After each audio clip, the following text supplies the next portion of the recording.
अस्सलाम वालेकुम। 10th class chemistry chapter 1 जिसका नाम है केमिकल एक्विलिब्रियम के फर्स्ट लेक्चर के साथ हाज़िर हूँ। तो शुरू करते हैं। आज के इस लेक्चर में हम पढ़ेंगे केमिकल रिएक्शन क्या होता है, इरिवर्सिबल रिएक्शन क्या होता है, रिवर्सिबल रिएक्शन क्या होता है, केमिकल एक्विलिब्रियम से क्या मुराद है, एक्विलिब्रियम की इकसाम के बारे में बात करेंगे, स्टैटिक और डायनामिक एक्विलिब्रियम के बारे में, और फिर हम बात करेंगे फॉरवर्ड और रिवर्स रिएक्शंस की मैक्रोस्कोपिक खसूसियात के बारे में। तो सबसे पहले है जी केमिकल रिएक्शन। तो ऐसा अमल जिसके दौरान अशिया की केमिकल कंपोजिशन तब्दील होकर कोई नई शय बने केमिकल रिएक्शन कहलाता है। जैसे कागज़ का जलना, खुराक का हज़म होना, लोहे को जंग लगना, ये सारे केमिकल रिएक्शंस हैं। मतलब केमिकल रिएक्शन में कोई नई शय बनती है और शय की केमिकल कंपोजिशन तब्दील होकर कोई नई शय बनती है। तो उसके बाद है जी केमिकल रिएक्शन से ही जुड़े हुए दो कॉन्सेप्ट हैं, रिएक्टेंट्स एंड प्रोडक्ट्स। तो रिएक्टेंट्स और प्रोडक्ट्स को समझने के लिए ये इस एग्जांपल पे गौर करें कि इसमें देखें कि H2 plus O2 hydrogen and oxygen आपस में रिएक्ट कर रहे हैं और बना रहे हैं वाटर। तो वो चीज़ें जो आपस में रिएक्ट करती हैं वो रिएक्टेंट्स कहलाती हैं।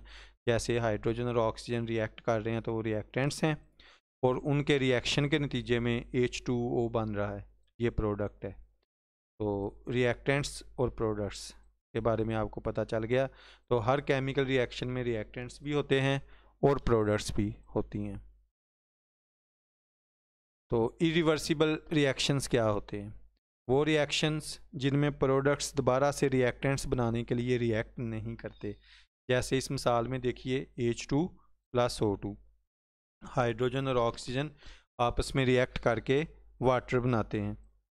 इसमें हाइड्रोजन और ऑक्सीजन रिएक्टेंट्स हैं और H2O क्या है, प्रोडक्ट है। तो इसमें सिर्फ ये क्या हो रहा है कि हाइड्रोजन और ऑक्सीजन आपस में मिलकर पानी बना रहे हैं, और पानी जो है वो वापस डीकम्पोज नहीं होता हाइड्रोजन और ऑक्सीजन में।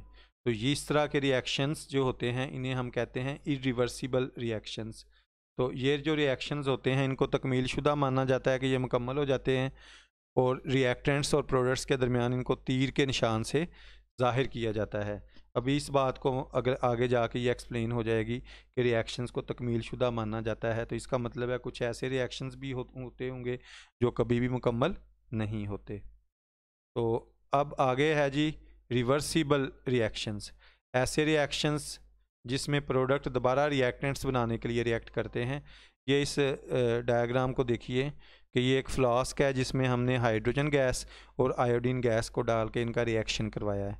आयोडीन गैस का रंग पर्पल होता है, तो जब ये रिएक्शन अभी स्टार्ट नहीं होगा तो आपको फ्लास्क के अंदर पर्पल कलर जो है वो नज़र आएगा। तो जैसे ही ये रिएक्शन स्टार्ट होगा, फॉरवर्ड रिएक्शन में क्या होगा, हाइड्रोजन आयोडाइड बनेगी, तो पर्पल कलर जो है वो ख़त्म हो जाएगा पहले। उसके बाद जब आप इस मिक्सचर को पड़ा रहने देंगे तो आफ्टर सम टाइम क्या होगा, हाइड्रोजन आयोडाइड गैस दोबारा कन्वर्ट होना शुरू हो जाएगी किसमें, आयोडीन और हाइड्रोजन में। तो फिर आपको पर्पल कलर जो है वो नज़र आना शुरू हो जाएगा। तो इसको ज़रा एक्सप्लेन करते हैं कि इसमें हो क्या रहा है। हाइड्रोजन और आयोडीन ये दोनों रिएक्टेंट्स हैं, और ये आपस में रिएक्शन करके क्या बना रहे हैं, हाइड्रोजन आयोडाइड। तो जैसे ही हाइड्रोजन आयोडाइड बनती है जो कि प्रोडक्ट है, वो डीकम्पोज हो जाती है वापस H2O में। तो इस तरह का रिएक्शन कि जिसमें रिएक्टेंट्स मिलकर प्रोडक्ट्स बनाते हैं और प्रोडक्ट दोबारा रिएक्टेंट में बदल जाती है, उसको हम कहते हैं रिवर्सिबल रिएक्शन। और इसको दो एरोज जो हैं उनसे ज़ाहिर किया जाता है, डबल एरो के साइन से। और ये रिएक्शन कभी भी तकमील तक नहीं पहुंचते। इसमें मतलब क्या होगा, हाइड्रोजन और आयोडीन आपस में मिलकर हाइड्रोजन आयोडाइड बनाएंगे, और हाइड्रोजन आयोडाइड वापस बदल जाएगी किसमें, हाइड्रोजन और आयोडीन में। तो ये वाला जो रिएक्शन होता है रिवर्सिबल रिएक्शन, इसके दो पार्ट होते हैं, फॉरवर्ड और रिवर्स रिएक्शन। ये देखिए हाइड्रोजन और आयोडीन जब आपस में रिएक्ट हुई तो उन्होंने हाइड्रोजन आयोडाइड बनाया, ये फॉरवर्ड रिएक्शन है। और जैसे ही हाइड्रोजन आयोडाइड बना वो वापस टूट गया किसमें, हाइड्रोजन और आयोडीन में, ये रिवर्स रिएक्शन है। ओवरऑल ये वाला जो रिएक्शन है इसे हम कहते हैं रिवर्सिबल रिएक्शन। केमिकल एक्विलिब्रियम की स्टेट क्या होती है। तो ये ज़रा थोड़ा सा इस डायग्राम को देखिए। इसमें हम लोगों ने ग्राफ ड्रा किया हुआ है, एक साइड पे हमने वक़्त लिया हुआ है और एक साइड पे रिएक्शन का रेट लिया हुआ है। तो ये देखें कि जब अभी रिएक्शन स्टार्ट हो रहा है तो फॉरवर्ड रिएक्शन जो है वो पीक पे है, उसकी कंसंट्रेशन जो रिएक्शन का रेट, फॉरवर्ड रिएक्शन का रेट जो है वो ज़्यादा है और रिवर्स रिएक्शन का रेट बिल्कुल ना होने के बराबर है। तो अब जैसे जैसे टाइम गुजरना शुरू हुआ तो हम देख रहे हैं कि रिवर्स फॉरवर्ड रिएक्शन का रेट जो है वो कम होता जाता है और रिवर्स रिएक्शन का रेट बढ़ता जाता है। और एक वक्त ऐसा आता है कि जिसमें फॉरवर्ड रिएक्शन का रेट और रिवर्स रिएक्शन का रेट आपस में बराबर हो जाता है, तो वो हालत जो है वो केमिकल एक्विलिब्रियम कहलाती है। अब इसमें ये बात जो है वो कि पहले फॉरवर्ड रिएक्शन का रेट ज़्यादा होता है और फिर जो है वो जनाब कम होता जाता है, तो ऐसा क्यों है? मतलब कि जब अभी रिएक्शन स्टार्ट हुआ है तो रिएक्टेंट्स की कंसंट्रेशन ज़्यादा है, इस वजह से फॉरवर्ड रिएक्शन का रेट ज़्यादा है। और रिवर्स मतलब और जो प्रोडक्ट्स हैं उनकी कंसंट्रेशन बहुत कम है। तो जैसे जैसे टाइम गुजरता जाएगा रिएक्टेंट्स किस में बदलते जाएंगे? प्रोडक्ट्स में। और जैसे ही प्रोडक्ट्स बनेंगी तो वो दोबारा से टूटना शुरू हो जाएंगी रिएक्टेंट्स में।